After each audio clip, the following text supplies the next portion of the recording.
Like, you see how the banter sounds, right? You see now how we got the banter going on. Is that still recording? Yes, we're going to put that in. We're going to put that in. Yeah? These are cuts that don't work. What's going on, everybody? Kimberley here. Hope you're well and I hope you are keeping safe. Today I've got an exciting video for you. You want to learn about healthy skin? You want to learn how to get your skin looking clear? What foods to eat? What products to use? Stay tuned. What's going on, everybody? Kimberley here. Hope you're well and I hope you are keeping safe. So today's video we are going to be talking about skincare. Yes, you heard it right. Nutrition and how it affects skincare. Look, listen, she's butting in already. Can't get the intro out. I'm excited. Right. I'm excited. What can I say? My bad. All right, so we're going to be talking about skincare. You see, I'm not just about the makeup, you know, we're talking about the skincare too, and nutrition. So, because there's a massive relationship between your skin, which is your outside, and what you put in, which is your nutrition, which is your inside. Definitely. So, which makes it outside look beautiful. So, please introduce yourself. So, hi, yes, I'm Natalie Butler-Smith, and I am a holistic nutritionist. So, we'll be talking about how nutrition affects the skin and the inside, everything. Yeah. Brilliant, I can't wait. So, right, so before we can even delve into the ins and the outs, let's get a better understanding of what your skin is, all right? So your skin is basically made up of a few layers, and the top layer is called the epidermis. Yeah, have you heard of that? The epidermis. I have, yes. Yeah, and within the epidermis, there's actually 5 layers. Okay, so I'm going to give you those 5 layers. Right. So you've got the horny layer. Hey, listen, take your mind at that gutter. Take it right out the gutter. It's your visual appearance of your skin. What you see is what you get. All right, visual. Then you have the clear layer, which is basically a waterproof layer of your skin. And you find this, it's more visible on the palms of your hands and the soles of your feet. Granular layer, and this is where your cells are filled with keratin, okay? And keratin is a protein. Can you just give me a bit of one benefit of keratin? Yeah, so protein, the benefit of protein for the hair, the nails, the skin. Yes, hairs, nails and skin, keratin, okay? So in all of my excitement, I forgot to do the prickle cell layer. So the prickle cell layer is where cells start to harden and become spiky and prickly, and they produce keratin fibers. Now remember, keratin is that protein that helps with your hair, skin and your nails, and this process is called keratinization. Then we have the germinating layer, and this is basically where the magic happens, right?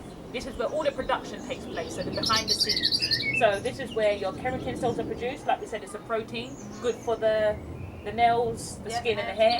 And then we have where your melanin is produced. So this is where you get your skin pigmentation in the germinating layer. Yeah, so bringing it back to nutrition as well. So that layer there would be where the vitamin D would convert. This is where the cholesterol converts, the vitamin D, the melanin. So that same layer, it relates to wow, to nutrition. You see, already I told you there's a relationship, because vitamin D is basically from the sun. Yes. Yeah. That's what you mean. So this, Yeah, brilliant. Wow, okay. Well, I'll keep butting in. I mean, I'm trying to get to my part. Listen, talking about the 5 layers. Yeah. So I'm gonna just, no, it's fine. I'm learning as well. Yeah, we're bantering. Yeah, keep the thing spicy. So now we're going to actually come to your skin type. What is your skin type? So Natalie, do you have any idea what your skin type is? Honestly, I don't really know. Okay. I don't really know what skin type I am. No. All right. So Natalie doesn't know. So basically, there is actually only 4 skin types. A lot of times people may say, oh, I've got sensitive skin, that's my type of skin. And it's not actually your skin type, it's a condition, or acne skin, acne prone skin, it's a condition. So your 4 skin types are normal, dry, oily, and combination. Right. So basically, normal is the holy grail. That's what everybody wants. So if you think of a baby or a child, smooth, beautiful skin. Yes. You look at their skin, it's smooth like butter, right? All right, so that's normal skin type, and you also find that sort of oriental people, they also have normal skin. So very fine pores, your pores are not visible, and very smooth, okay? Then you have oily skin, so that's usually found in sort of black people, to be real with you, because we do have larger pores. So you tend to find that our oil production actually rises to the surface of our skin. Diet has a lot to do with that as well. And diet. So we're going to come to that as well with the diet side. And what that does, your skin visibly looks quite oily, but there's a benefit to oily skin, all right? Because like they say, black don't crack. Black don't crack. You know, it's because that oil helps our skin, you know, helps our skin to look plump, right? So we end up looking younger for longer. So then we have dry skin, all right? So if you kind of think of like leather, all right? So, dry like leather. Oh, that sounded harsh. Sorry, but it's real. I'm being real. So if you think of leather, it's quite wrinkly, quite hard to touch. Pores are very, you know, your pores are very, very tight skin. So you tend to find that more mature individuals have dry skin, or a person who suffers with eczema, they also may have dry skin. And then you have combination skin, which basically is a combination of both. So myself personally, I've got combination skin. So around my nose area, my chin, I get very oily. But on my forehead, actually, I get very dry. So my skin can get quite flaky. Quite flaky on my forehead. So now I've sort of said, Natalie, the skin types. What skin type do you think you have? Now, presently, with my current diet, I'm going to say I'm quite normal. Maybe before... Normal? I think it's quite normal. Before, I think it was a bit dry. Okay. But now I think I'm thinking normal. Is there a way to test normal? Or yes. to diagnose? Yes, there is. So how you would actually identify a person's skin type, and just you can identify yourself. Should we do a close-up on the skin? No, I'm joking. Is you can look out for the signs and the things that I spoke about. But I will put some information in the description box below. Excellent. But in terms of just more from a beauty therapist side, what I would do with a client, I would have a UV light and a magnifying lens, and I would actually have you down. Scary. And I would literally have an up close look on your skin. All right. Excellent. So what skin type are you? What skin type did you think you was? And now I've explained it. What skin type do you think you are now? Comment below. Let me know, guys. Comment below. Okay, so now we spoke about the skin types. We are now going to go on to your basic skincare routine. Okay. So what I'm going to give you... I don't know this stuff yet. I literally use coconut to take my makeup off, and that's it. But that's a good one. Coconut oil is also a good one. But what I'm going to give you guys is just a bare minimum, all right? This is just the basics that you should do. So cleanse, tone, and moisturize, all right? And I'm going to say that again because that's how important it is. Cleanse, tone, and moisturize. So you think about your skin, right? You go back to work, and you're on the train or on the bus or whatever, and you have a lot of environmental factors that impact your skin, so like pollution, that's all going on your horny layer. You don't want to leave that on your skin, right? Exactly. Okay. Yes. Or you might be like me in the kitchen cooking a bit of fried chicken for the kids, you know, a little oil splashes up, you know. I hope that's coconut oil. Sunflower oil. Sorry. Don't get me started with that. That's another topic, that one there. No sunflower oil. Never heated. Yeah. Okay, go on. A little bit of oil splashes up, or you got the little rice and peas aroma. That's all going in the skin. You know, you open the oven, you get a blast of heat. That's all going in the skin. Yeah. So all of that is on your skin. So it's your responsibility to clean that off your face in the morning and in the evening. Okay. So this is where your cleanse, your tone, your moisturizer comes in. So cleansing basically is usually like a milky substance, and you put it on your face in a circular motion, and it cleanses your skin like a superficial cleanse. So it gets off the basics of that dirt. All right. Then your toner is like going in again, and it refreshes your skin and tightens your skin and removes the excess cleanser. See, I never knew what that toner was about, actually. Okay, so it just brings it all together. Basically, yes. Okay. And then the last stage is your moisturizer. Now, you know, as black people, we've been putting cocoa butter on our skin from day one, all right? Or coconut oil, as Natalie said. Yes. But what is really important, a little key tip, is how you moisturize your skin. So if you think about gravity, what does gravity do? Pulls us down? Pulls us right down to the ground. So when you moisturize your face, actually moisturize upwards, right? Because you want everything to be going up. You want the chin thing to look good. You want you to look youthful. So always when you put your little moisturizer on, even your cocoa butter, you moisturize in an upward direction. What's that one with the finger around the eyes? Or? So with your eyes, your eye area is actually the most delicate part of your face. Yeah. So you shouldn't really be scrubbing your eyes hard and all of that. You need to make sure you're very delicate with this area, because this skin is so soft. So always try to use one finger, and you always sort of do this motion when you're moisturizing underneath your eyes. Right. Yeah. I would recommend, just based so you guys can get it so it's accessible to you, Simple from Superdrug, their kit, or the Ordinary. So I will put the link in the description box below. So now you've done your cleansing, your toning, and your moisturize, we're going to come to the exfoliation, right? Yeah, exfoliation is... Can't do this too often, right? You can't do it too often. So basically, we're back again to that horny layer, right? The surface of your skin. Okay, so your skin actually reproduces new cells every 28 days. So what your exfoliation does, it gets rid of all of those dead skin cells. Okay, so you only, as Natalie said, rightly said, you only can do that once a week, because if you think about it, if you're getting rid of your dead skin cells and your skin renews its skin cells every 28 days, you're going to be rubbing into skin. So that's how you find, if you exfoliate daily, your skin will become very red. All right. So you exfoliate once a week. So after your exfoliation, I would recommend a monthly facial. So basically, a facial is you're cleansing, your tone, your moisturizer, your exfoliation, your steaming. It's basically it's like a skin therapy. All right. And you get the massage in there. Yes, you get all the massaging. I've never actually had a facial, believe it. Listen, I'll give you one. I'll give you one. Bonus. I love that. Hey, we got this on camera. You heard this, all right. Actually, cut, free scrap. All right, so I recommend that once a month, and usually you get a facial at a spa or through a beauty therapist like myself. So then we have face masks. So face masks basically, depending on your skin type, can be really beneficial. If you've got, acne, it cleanses your face. If you've got sensitive skin, it can soothe your face. So face mask I would recommend at least once a week. But I am going to do a video on face masks, so stay tuned for that. Now remember, I spoke about your skin type. So your oily, your dry, your combination, and your normal. I'm just going to give you a quick rundown on what products you should use. So if you have normal skin, cleanse, tone, moisturize, exfoliate once a week, and your monthly facial. So for dry skin, you need to avoid products that has excessive drying ingredients. What you actually want to do is hydrate your skin. You also need to avoid long hot showers, exposure to the sun, all right? I mean, the sun is great as well. But not too much if you've got dry skin. Exactly. Not too much, like going under the UV lamp and getting all the suntan and all of that. No, avoid all of that.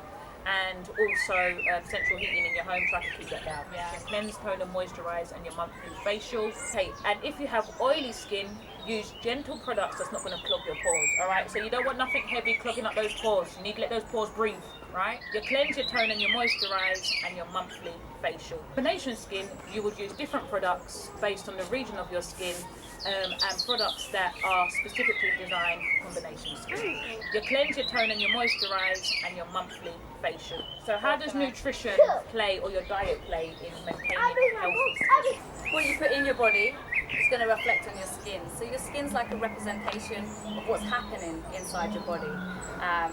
So if you're eating processed foods and dairy and junk foods, then it's going to cause inflammation in the body. And then what happens is it shows on your skin. So what foods would you say specifically helps with maintaining good skin? Okay, so foods.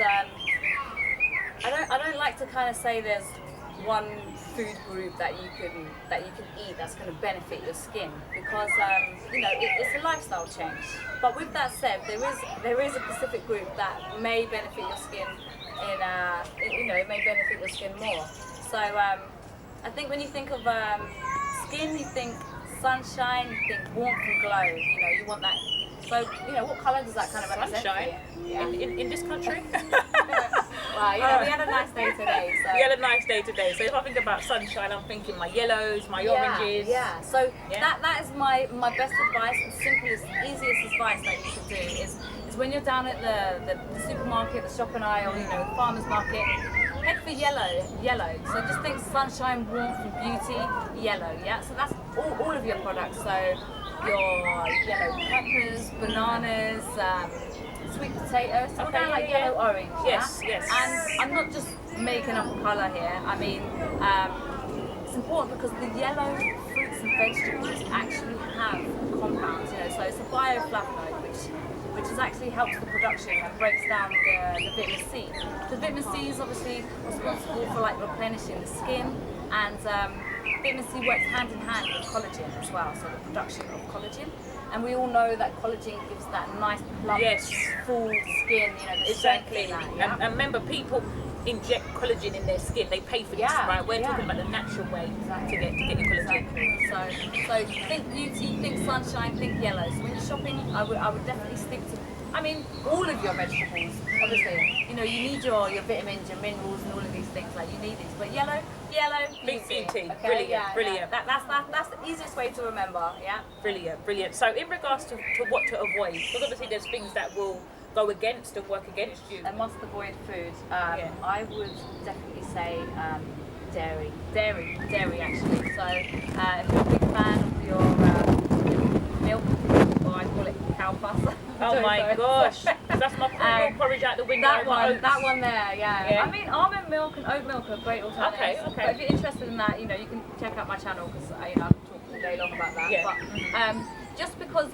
milk obviously contains a protein, it's called casein, which the body can't even metabolize properly, but it actually affects the hormone, you know, that produces, so you'll know about this, so sebum, yes, oil your oil, production, yeah. With milk, it affects the way the hormone produces the sebum, and you know, it can cause a build-up of, you know, the oils. What happens when you build up with oil? You get spots. Basically. Yeah. So my number one food would be dairy. Avoid dairy. Avoid dairy. Okay. So there's one thing to avoid, and we're introducing more yellow into our diet. The first thing I think, Kim, we both should have definitely said was hydration. Oh my gosh. That is the first step to beautiful skin. Right? Water. And you can get it from your foods as well. You know, all your greens, your lettuce and everything like that. Yes. Watermelon, for example. Oh yeah, 98% water.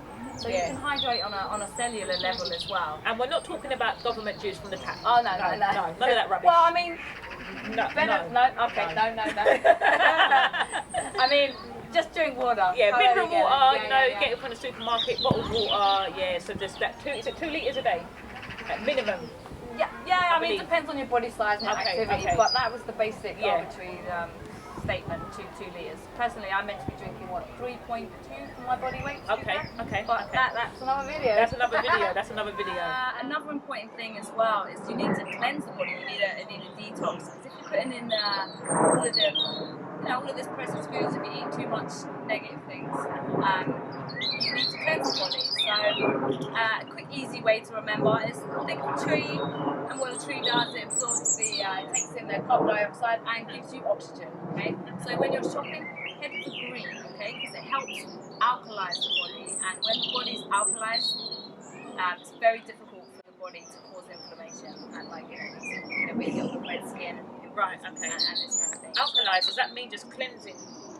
So it's actually like the pH level of your body. So when you're eating too much sugar, so there's certain foods that cause inflammation. Okay, and there's certain foods that create a more alkaline environment. Okay, so you want to stick to foods that are more alkaline. But there's a great smoothie that you can probably put the ingredients on. It's just 6 ingredients. It's just anything green basically. I use apples, pears, spinach, lettuce, a little bit of coriander, and squeeze a bit of lime in there. Blend it with a bit of water. Not government juice. And blend that up, and that's great. So that'll be a great cleanse. Stick with your yellow foods for your beauty and hydration. So they're my main tips. Avoid dairy, especially milk. Okay, brilliant. So just one last thing. So would you say that these things are more lifestyle changes rather than I'm going to do this for the next 2 months and then once my skin clears, I'm done? Definitely. Okay. 100%. So it's a journey. It's definitely a journey. Okay, all right, brilliant. Well, guys, I hope you have learned something new today. Listen, I've learned a lot about nutrition. I'm really going to be implementing all of the things. I've learned a lot about... So guys, thank you so much for watching the video. I hope you learned today, and please comment below and let me know what you're going to implement in your daily regime. So many thanks to Natalie. Please remind us again of your YouTube channel. Yeah, so you can find me with my name, Natalie Smith. Type that